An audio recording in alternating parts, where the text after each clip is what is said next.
Alright, we have the Twin Bay Trail Riders Hare Scramble Round 2. This is the Drumlin Run in Ellsworth, Michigan. So we're off to a decent start there. Had my buddy Pony down next to me. It was a good time just meeting up with everybody. First lap, I figured off the start I would take it easy just because we had a ton of rain. There was a lot of rain overnight. There was rain when I got there. I got soaked during just waiting in line to do sign-ups. Probably should have waited till the last minute because it actually cleared up for the race. So yeah, I mean, we had a lot of rain, but first couple laps I actually seemed the track held together pretty well. So I cut ahead to the first bottleneck. First bottleneck really wasn't too bad. I just sat here, waited my time. I knew that it was going to be tight woods in here. You're on a hillside. Didn't want to make a mistake and then push myself into a position where I have to go into the field and come back up. I saw a couple people doing that. This guy was able to get back on the track here. Followed him. Seemed like a good line to stay ahead. There was already somebody down on the bottom there. This was a tight little section here, all off camber. Just had to be careful, pick your way through it. All right.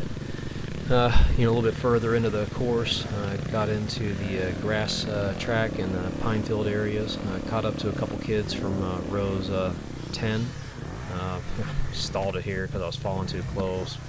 I need to probably cover the clutch a little bit better. The recluse doesn't catch you for every stall. But blast through some brush here. Try to remember those plastics are only new when you put them on. So same thing for the graphics; they're going to get torn up. So just hang with these kids for a little bit. I'm a little bit faster than them, but I just kind of held their pace. Just tried to relax. Really didn't see many people in my class. Through that opening lap. So I wasn't sure where I was positioned. I knew I passed a few people. I get past the kids right here, blow up around the turn, everybody fell, got to a choke point, and then I got a clear track again. So yeah, out here in the open, I really wasn't seeing many people with the Row 12 sticker on the back of their helmet. I really like that Row 12 sticker on the back of your helmet because then I can kind of gauge, at least on the first lap, where I'm at, maybe positioning-wise. I thought I was doing decent since I was catching people, in rows 9 and 10. So that's, a couple minute head start for those guys. In here on the top of this little ridge line, put the motocross bike to work. Use that suspension here, soak up all the chop. Felt pretty good on this first lap. It wasn't too messy. You could tell that there was a decent amount of rain and standing water in areas, but really most of the course was held up really well for the first two laps. I did look at that enduro course down there on lap 1. I didn't really register on when we would go through it. They had it roped off here for lap 1, so you had to do the bypass, which was cool. Went through, did the bypass. It was just a normal course. I cut ahead. Actually, right in front of me, I noticed is Stanko Glavin. He's in my class, and I know he normally finishes top 5. So I thought to myself, all right, I gotta, either latch on to him or pass him and stay ahead of him. And normally I'm aggressive, so I want to pass him. I want to pass anybody that I see in my class. So we do battle here the whole race. It was awesome racing with him. So props to him, man. He kept pace with me. I kept pace with him. It was really fun. It was a really good back and forth. So my video is a little bit long, only because I have pretty good video footage of me and him passing each other. I do fall quite a bit. I'd make some time up in certain areas, and he'd make time up on me. So it does have it's a little bit of a fun race to do that. Alright, coming up at the end of lap 1 there, Stanko was right behind me. I think he was only off by 4 seconds. So he was right on my tail.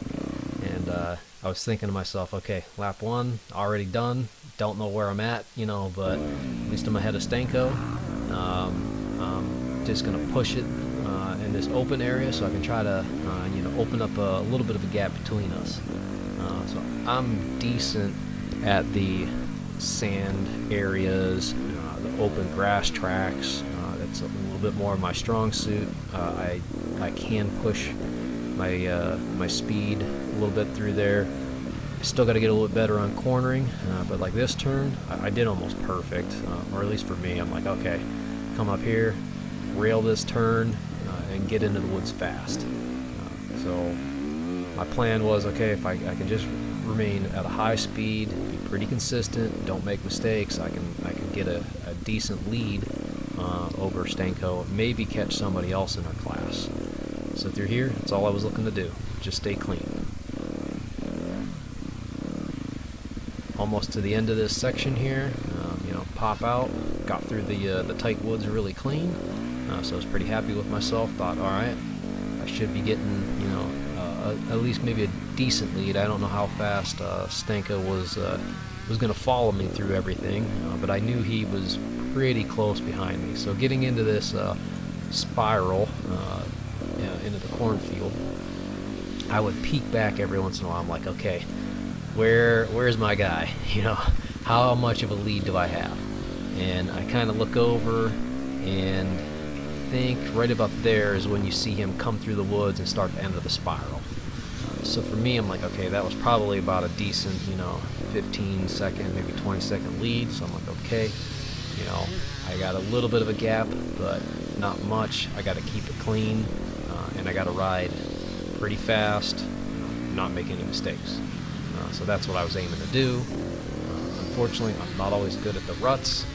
For some reason, I was trying to battle and fight my way out of the rut instead of just staying in it. So I lose a couple seconds there, and I just kept telling myself, I'm like, get up, you gotta get up, you gotta get moving. There's no time to be sitting on the ground. So I got back moving. I don't think I lost a whole lot of time there. But yeah, it was kind of slippery in areas, and you had to stay in the ruts. So now, getting on the hillsides, I just kept thinking to myself, all right, just keep it on, you know, keep it upright. Don't make a lot of mistakes on the hillside. Keep it clean. It's, you know, what my goal was, working along the hillsides. Also, if you're on the hillsides, look out for an alternate line. Like right here, you could just, you know, cut the edge a little bit, try to make it straight across the hillside. I should have stayed in that rut there, made it a little bit better. But, you know, you have to really look and try to plan your way through this to get through it as fast as you can. So second lap, I thought I did pretty good rolling through that section. Then the next section, just going back into the grass track area, make a, you know, quick little pass here on somebody. I was starting to really feel really good. I was flowing, you know, through the trails. I thought I was carrying good speed, and it felt good. So I was pretty happy with my riding at this point. And I was just thinking, all right, if, you know, weather holds up, you know, maybe I'll get 5 laps in total. You know, so first lap I thought I did good. Second lap I think everything's going well. So I'm just thinking like maybe I can get a top 5. You know, that would be awesome.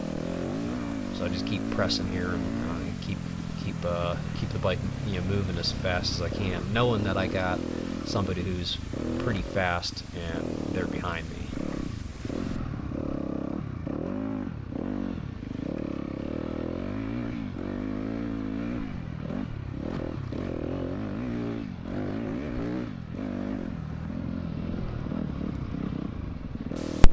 Next section here, I don't know what I was doing. I think I wanted to do my best interpretation of a tumbleweed. I was just going slow. My wheel just knifed on me, and that dirt was nice and soft. And again, I was like, you got to get back up. I know I don't have a huge lead on Stanko. I just wanted to get back up and get rolling. You know, picking the bike up against the grain, you know, against that hillside. It's hard, you know, the bike's covered in mud, it's heavy, you're tired, but I just thought, all right, just pick it up, get moving again, because I don't know how far, Stenko is behind me. Alright, so once I got moving again, I'll cut through, uphill and another section of grass track. Coming back down to the enduro section, I eyed it up, but I wasn't sure one would go in it. And, I crossed the bridge like I was going to do the bypass, and I read the sign, and it says bypass, and it said wimps. And I said, wait a minute, I'm not going to do the bypass. So, decided to go do the enduro section. Went through it. I didn't know what to expect. I went through it slow, got hung up. I should have carried my speed. I had one guy go by me. They yelled at him to get back on the enduro section, and there's Stenko. He caught me, and then he falls right in front of me. He compliments me on my bike. It's pretty funny. And me, I'm just trying to get going again. The logs are slippery. I tried to get up on that log right there, but I couldn't. I had a rider pass me. And all these logs on this section, it was so slippery, I couldn't gain traction. And I was like, oh my gosh. I'm like, what am I doing? I should have just done the damn bypass at this point. And I don't know what Stenko was doing, but I know he was behind me. So I figured I gotta keep pressing, and I gotta keep going. So I got over the log pile, and I was like, okay, I know I have like 0 lead now on him, so I just need to go ahead and ride and not make any mistakes. So now we're getting back into the hillsides, and what do I do here? I take an alternate line. The tree was at an off angle. I have no idea what I was doing. I don't know why I just didn't follow trail, but I let Stenko right by me. So I was like, great. Now I lost my position. So now, just I figured what I'd do is I'll just try to keep pace and at least try not to make many mistakes here on this hillside. So I take a little alternate line there, cut the edge a little bit, try to get up the hill straight away. These hill climbs got really difficult towards the end of the day. They were not easy, but I did make this up pretty clean here on lap 2. I had this little tree here, and I get an acceleration stall. The recluse works pretty darn well the majority of the time, but you can still stall it. So I was a little bit upset there that I made a mistake, and just wanted to try to keep pace with Stenko. Now, somewhere along here, in between the video clips, I did pass Stenko again, and then I started riding again. It's the open field area. I ride, a decent, speed through here. Just like, all right, I'll try to open up the lead again. Let one of the really fast guys go. That guy was in like row 3. Come down to this downhill section, really sharp 90-degree turn. Had to be careful on that and just slide into the rut. And this whole valley was really difficult. Lap 2, it was still dry. After that, lap 3 got to be a little bit more difficult. It started to get really greasy. Lap 4 was hell. Lap 4 was really difficult. But right now, this being lap 2, I'm still feeling pretty good. We're at mile marker 7. I think it was a 9-mile course. I kind of thought it like Plymouth Blackhawks. I think it was like another 9-mile course. So I kind of thought I might be able to do 5 laps. It would be really, really hard, but I kind of figured if I can keep pace, I might be able to squeeze in 5 laps if the weather holds out, which of course it did not.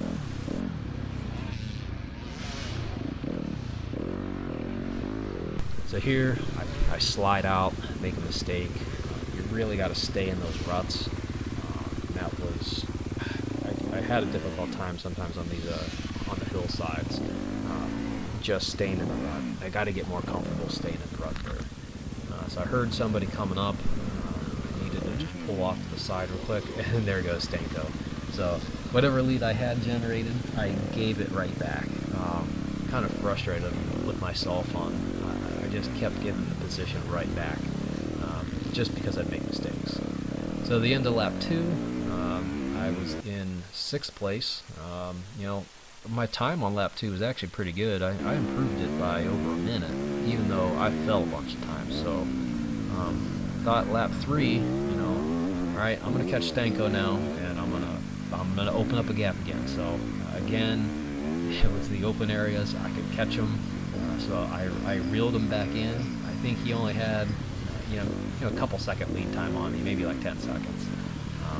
But I was able to reel him in all the way up to the hillside, and we raced up the hillside. So that was actually really fun, just catching up to him.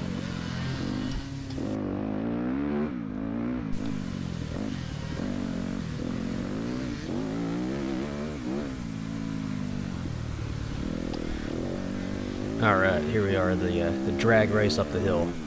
I catch Stanko up the hill. Figure I can make a good pass. He comes right back at me. I don't think he wants to be passed either. So this was a really good back and forth battle the whole race. I got the edge there. I think I just took his line away a little bit. Got to the top of the hill, and I could hear Stanko right on me the whole way. His bike was making a funny sound. It almost sounded like a chainsaw. So come back down the bottom of the hill where we go back in the woods again. I just thought to myself, all right, got to do this clean again. Carry the speed and do this section clean. And I was doing it really well. I thought, all right, I can go ahead and stretch out a little bit of a lead here, because I thought I was carrying my speed through here. And I know Stanko's really consistent. He's just got a good, consistent speed. And I'm going to press a little bit. So press as much as I can to my limits, and see if I can start to gap a lead where I've kind of gapped the lead before. So I'm almost through this tree section here, and I'm starting to get a little bit shaky. Hit a couple trees, but still I'm doing good. But then right here, my tire pops out of the damn rut. I don't know what I did. I'm fast forwarding here, that's why it looks so jerky. Stanko gets around me. He was right behind me, and so I had to get the bike in neutral. I looked to that guy in the field. He ain't helping. He just turns and walked away. I was hoping to get some help. I wasn't getting any, so I had to get behind the bike here and bench press the bike out, push it into the rut. That little bit of an effort there, got me huffing and puffing, and I was exhausted. So I had the bike still running. Got up, onto the trail again. I cut way ahead. It took me a while to kind of gather my speed again. I was pretty exhausted after that point. But here, decided to do the enduro section again. I figured, if anything, maybe Stanko doesn't do the enduro section and I do it, I might catch him again. So I got through the enduro section really clean. Much faster than the first time through. So right there, I was pretty happy. I was just going to cruise, and then all of a sudden I see Stanko, and I was like, yes, this is race on. I've actually been able to catch him again. So that was really fun to actually see him and catch him again. So that bypass, I don't know how much time it cost you, but I'm sure it's a good couple minutes. You could probably make up time there.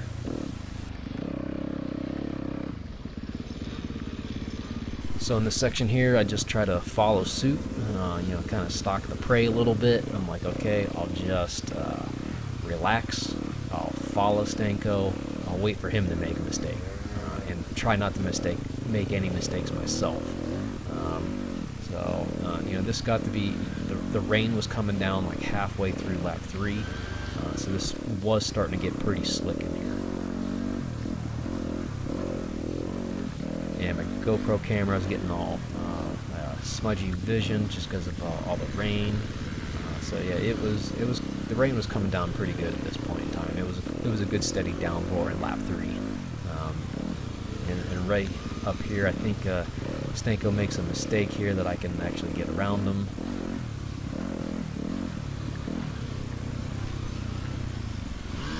There's his mistake. I'm able to get around him. Try to, at least get a little bit of a lead again. So I push uphill and try to do everything as fast as I can. I should try to learn to just pace myself maybe a little bit better. I don't know if I'll ever have that. I always like to push my limits as fast as I can go. So I'm coming up on a slower rider here, and I wanted to go to the outside, but then there's a guy here on 317. I'm sorry I bumped you. I knocked him right over, tipped him over. So I was able to gain traction and then just keep going. And I know Stanko's right behind me. So I was like, sorry, buddy. I really am. I didn't mean to like tip you over like that. But kept going. All right. End of lap 3. I was in 5th place. Now I just figured, all right, I got to stay focused and I got to ride clean, which is really difficult when the track is like grease. So the best I could do, I just tried. I wanted to remain consistent in my riding. Go through, the woods again. Made it clean. I was super tired though. I was just getting flat out exhausted. It was getting really greasy. I mean, this guy here, he was in part of the rut, then he fell over, and he looked to be exhausted. He got his bike enough out of the way. He let me by. I caught my breath. I figured, okay, we'll just keep trucking here. Maybe I can stay ahead of Stanko. This hillside, the whole valley, was just treacherous on lap 4, and it got harder as we went along. Stalled the bike here, needed to restart it, and I ended up having just a hard time getting back going again on the hillside, because you're on the hillside, and then Stanko goes by me, and he wolfs, and I was like, So I'm like focused on trying to catch him again. And I try to take an alternate line, and I'm just so exhausted. I just fall over. I wasn't carrying enough speed. I probably could have made that line work, but I was gassed. And then I got to pick my bike up again against the grain. And I'm going in the wrong direction. I don't really have a good spot to get the bike on the trail again. And this was exhausting. I was huffing and puffing by the time I get my bike out of this situation. And all I kept thinking to myself is, all right, can I catch Stanko? At some point, like, maybe I can catch Stanko. And then, just drop the bike. I'm just gassed. I can't do anything. At this point, it's like, I want to keep going, but the body just will not work. So, I mean, there's other people stopped on the hillside. They're having trouble. There's no way for me to get up on that hillside. I had taken this line before, so I just follow the bottom section here and then come back up to the trail again. It was pretty slicky. It wasn't an easy path to take, just because there was these sticks and there's logs there. The hill's just greasy as all hell. It's probably the slickest conditions I've ever ridden on. I mean, my front wheel just slides out. I don't even know how I got my bike back on the trail right here. But I was able to get going again. And this was my 4th lap here just went to complete crap. It was just so difficult. I started riding so slow. It was very, very, very slick. I fell so many times. Even this right here, I don't know what the heck I was doing. I couldn't choose the right line. I was indecisive, super tired. Just dumped the bike. At this point, I was like, yeah, I don't even think I can catch Stanko the way I'm riding. The last lap took me double the amount of time. It took me almost an hour to complete the last lap. In the first 3 laps, I was right around 33 minutes a lap. This last lap was completely brutal. In the back of my mind, I still kept thinking I can do lap 5 if I need to. I'll somehow manage to push myself through. But thank God, when I got to the finish line, there was a checkered flag. Because I seriously have thought about fueling up again to try to push myself to do a lap 5, if that meant, maybe getting in the top 5. If I could have, I would have. But this race was brutally hard on the 4th lap. So there's the results. You can take a look at them for the C class. Hope to catch you guys at the next race, and have fun. Take it easy.